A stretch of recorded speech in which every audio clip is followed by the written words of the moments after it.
Hello दोस्तों, मैं आशीष कुमार साहू आज आप सभी को टेंशन मेंबर में नेट एरिया को कैसे निकालते हैं ये बताऊंगा। तो दोस्तों, नेट एरिया टेंशन मेंबर में दो के लिए निकालते हैं। एक रिवेट के लिए निकालते हैं और दूसरा निकालते हैं एंगल के लिए। तो फर्स्ट रिवेट के लिए दो प्रकार से निकालते हैं दो प्रकार से निकालते हैं। एक होता है चैन रिवेटिंग के लिए,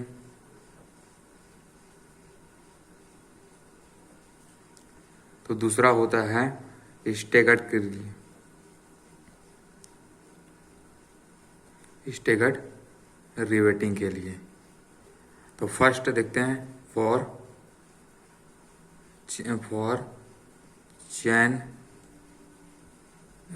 रिवेटिंग। फॉर चैन रिवेटिंग के लिए देखते हैं। इसके लिए दोस्तों जैसे कि ये कोई प्लेट है जिसमें इस प्रकार से ये प्लेट है और इसमें इस प्रकार से रिवेट लगाए हुए हैं। तो दोस्तों हम लोग जनरली देखते हैं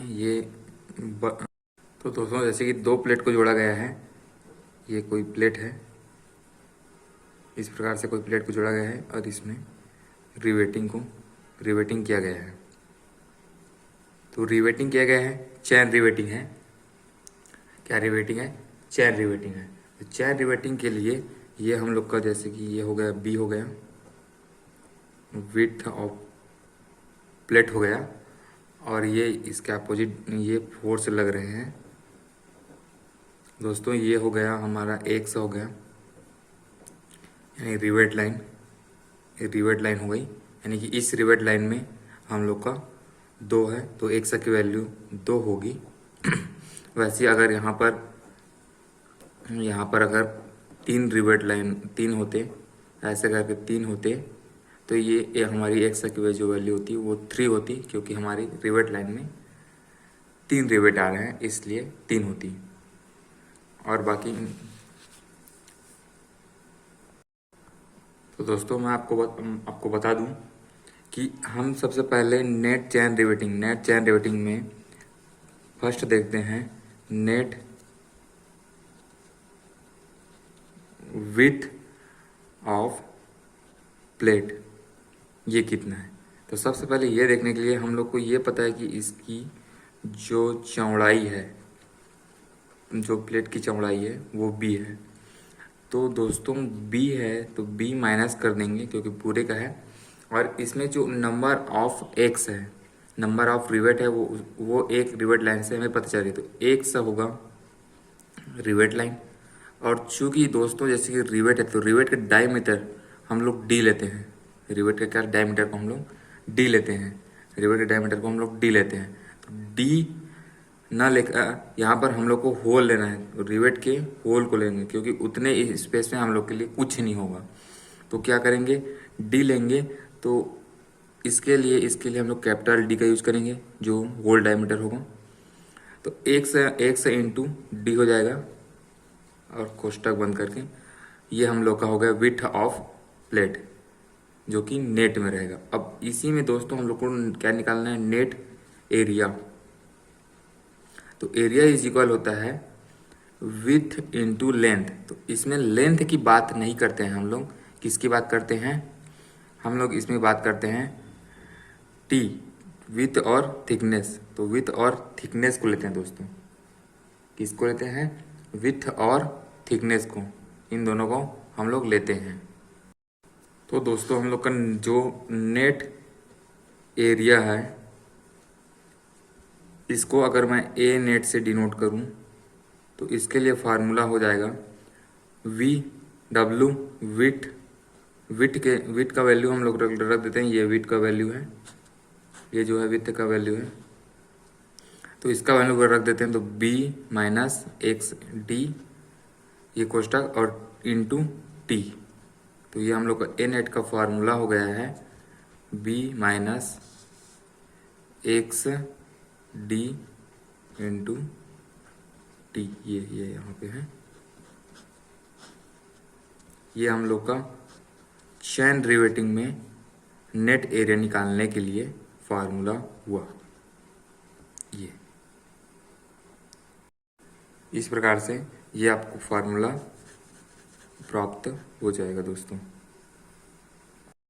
अब दूसरी है स्टेगर्ड रिवेटिंग। सबसे पहले मैं डायग्राम बना लेता हूँ। ये ऐसे करके मान लो कोई रिवेटिंग है,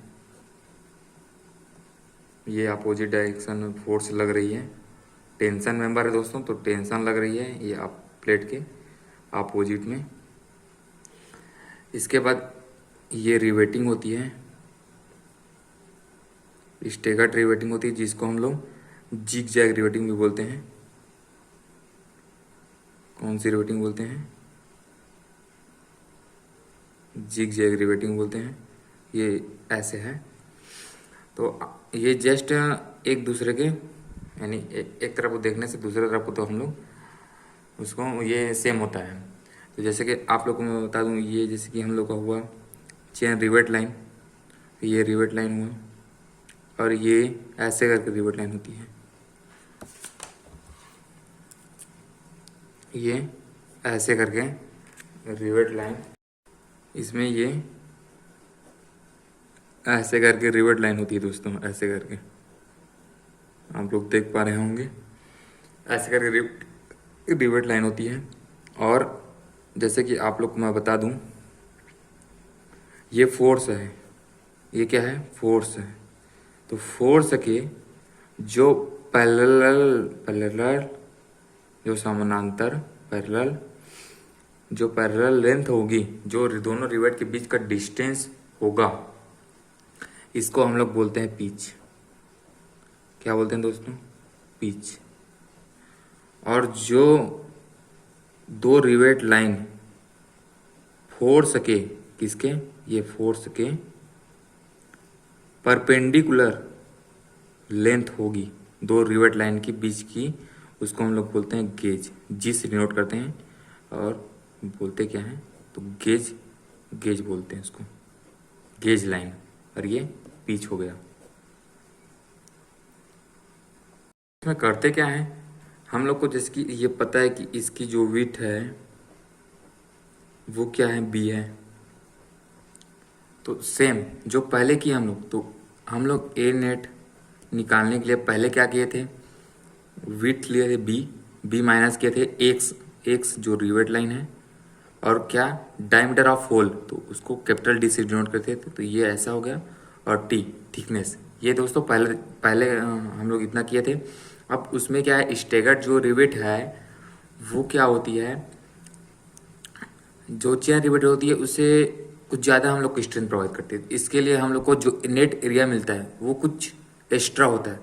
जैसे कि ये इस एक्स्ट्रा होता है, तो इसके लिए हम लोग और जोड़ना पड़ता है, और जोड़ते हैं उसके लिए हम लोग। तो जैसे कि आप लोग को मैं बता दूं, जो उसमें जोड़ेंगे तो उसके लिए फार्मूला है दोस्तों P²/4G। क्या है? P²/4G। P जो है पीच हो गया हम लोग का, और G क्या हुआ? Gauge line, gauge distance. तो ये P पीच डिस्टेंस और G गेज डिस्टेंस। जैसे कि दोस्तों आप लोग को मैं सिंपल सा एक उदाहरण दूं, तो ये हम लोग की जैसे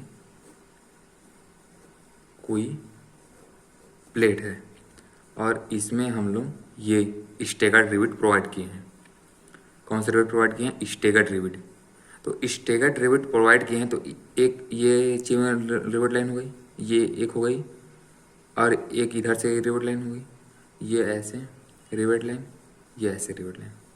तो जैसे दोस्तों आप लोग ये जानते हैं कि ये क्या है? फोर्स है, ये फोर्स है, ये क्या है? फोर्स है। ये फोर्स हुआ, तो फोर्स के पैरेलल तो P हो गया, और ये क्या हुआ? ये परपेंडिकुलर हुआ फोर्स के, तो फोर्स के परपेंडिकुलर G हो गया। तो आपको जब पता है कि P² बाई G, जबकि दोस्तों आप ये जानते हैं कि इस रिवेट लाइन में 2 बार ये तिरछे, इसको बोलते हैं स्टेगर्ड, और ये इस एक तरफ इसमें आया तो स्टेगर्ड। अगर आपके क्रिटिकल सेक्शन में, अगर क्रिटिकल सेक्शन में कुछ इस प्रकार से अगर ये फेल होगा तो इसके लिए आपके पास 2 स्टेगर्ड आएंगे। एक ये वाला स्टेगर्ड आएगा, एक ये वाला आएगा, और एक ये वाला आएगा। कितने स्टेगर्ड? एक ये और ये एक ये, 2 स्टेगर्ड आएगा दोस्तों। तो 2 स्टेगर्ड आएगा तो आपको इसको 2 बार लिखना पड़ेगा। कितने बार लिखना पड़ेगा? 2 बार लिखना पड़ेगा। जैसे कि इस प्लेट के लिए मैं बात करूं तो आपका ए नेट हो जाएगा b minus X D into T, और ये plus P1 square upon 4G1 plus P2 square by 4G2। अब चूंकि दोस्तों ये दोनों क्या हो रहा है? प्लेट में हो रहा है। किसमें हो रहा है? प्लेट में। तो इसके लिए प्लेट का थिकनेस का मल्टीप्लाई कर देंगे। सिमिलरली इसमें भी टी का मल्टीप्लाई करेंगे, क्योंकि ये दोनों थिकनेस ऑफ प्लेट में हो रही है। ये दिख नहीं रहा होगा तो ये P2 बाई 4G हुआ। तो जैसे कि ये इसको मैं अगर P1 लूँ, ये P1 हुआ तो पहले वाले ये डिस्टेंस लेंगे और इसके लिए P2 होगा। वैसे ही ये जब इसकी बात आएगी तो ये G1 होगी और ये होगा G2। तो जब यहाँ से यहाँ पे आएंगे, एक बार स्टेगर्ड होगा तो G1 लेंगे, ये G1, और P1 लेंगे तो P1।